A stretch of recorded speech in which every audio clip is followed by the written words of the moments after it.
আসসালামু আলাইকুম ওরহমতুল্লাহি ওয়াবারাকাতুহু। 5 মিনিট ক্লাস উইথ ইসলাম এই চ্যানেলে যারা নতুন কোরআন শরীফ শেখার জন্য নিয়ত করেছেন এবং চ্যানেল দেখতেছেন তাদের জন্য আজকের এই ভিডিও। আবার নতুন করে হাজির হইলাম তো আপনাদের সম্মুখে। আপনারা এই আরবি হরফ আপনারা যারা শিখছেন তারা শব্দের মধ্যে কীভাবে ব্যবহৃত হয়, শব্দ গঠনে আরবি হরফের কোন সময় কোন রূপ হয় এখানে দেখেন আছে। ত এটা একটা পূর্ণ হরফ।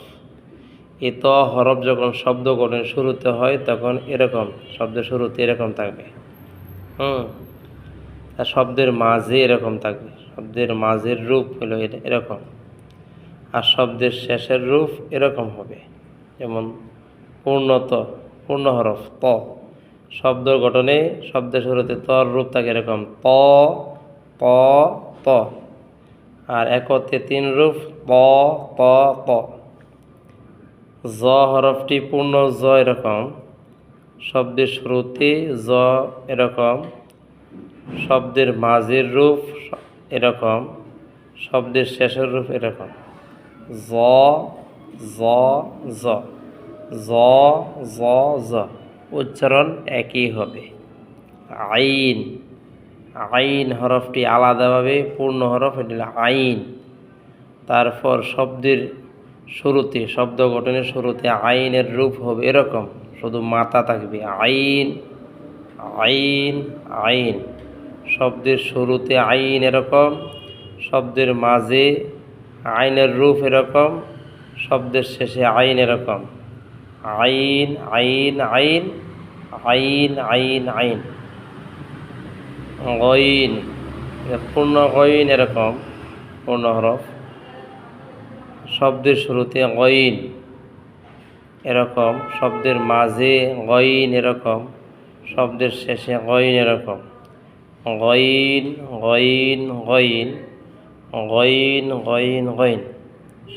ফা, পূর্ণ হরফটা এই যে হরফ ফা, ফা যখন শব্দের শুরুতে আসে তখন এরকম রূপ হয়, শব্দের মাঝে আসলে এরকম রূপ হয়, শব্দের শেষে আসলে এরকম রূপ হয়।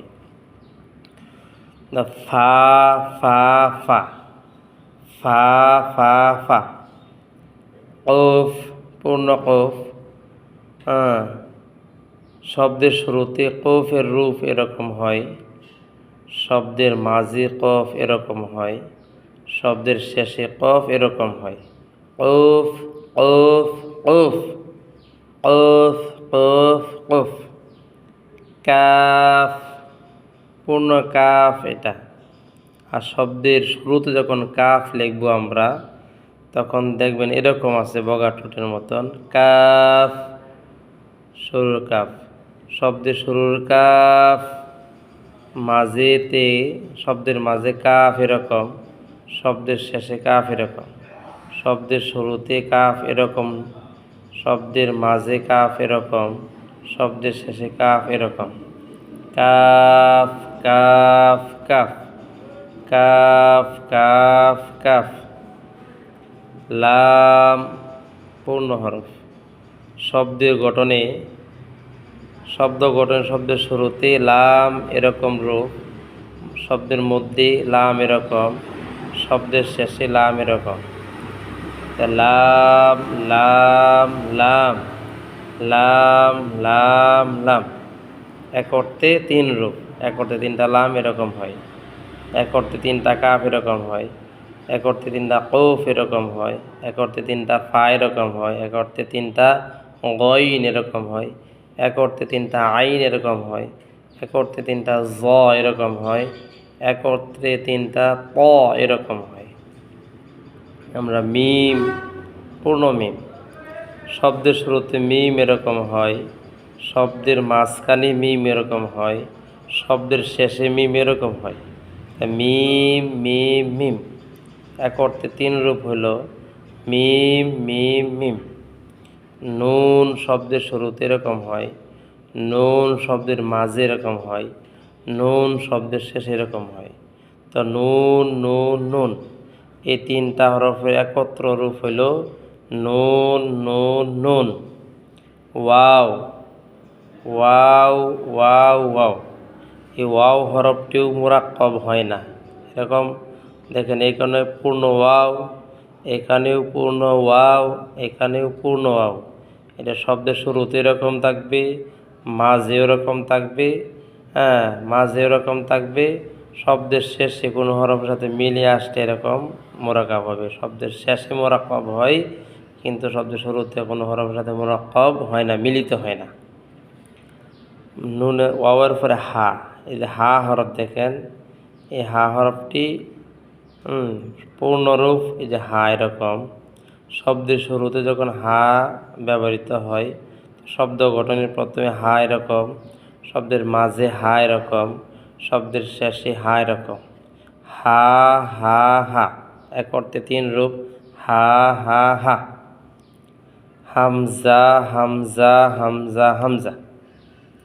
এই হামজা আলিফের উপরে আইনের মাথা হামজা, আলিফের উপরে আইনের মাথা হামজা, ইয়ার উপরে আইনের মাথা হামজা, হ্যাঁ এক দাঁতের উপরে আইনের মাথা হামজা, আলিফের উপরে আইনের মাথা হামজা, অথবা ইয়ার উপরে আইনের মাথা থাকলে হামজা, ওয়াওয়ের উপরে যদি এই ওয়াওয়ের উপরে আইনের মাথা থাকে তা হামজা, অথবা আলিফের উপরে জবর জির পেশ হইলে আলিফ কি হামজা হয়, হামজার মতো উচ্চারিত হয়।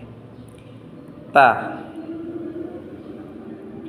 এই হার মাথার উপর দুই নক্তা দিলে কি তা হয়ে যায়।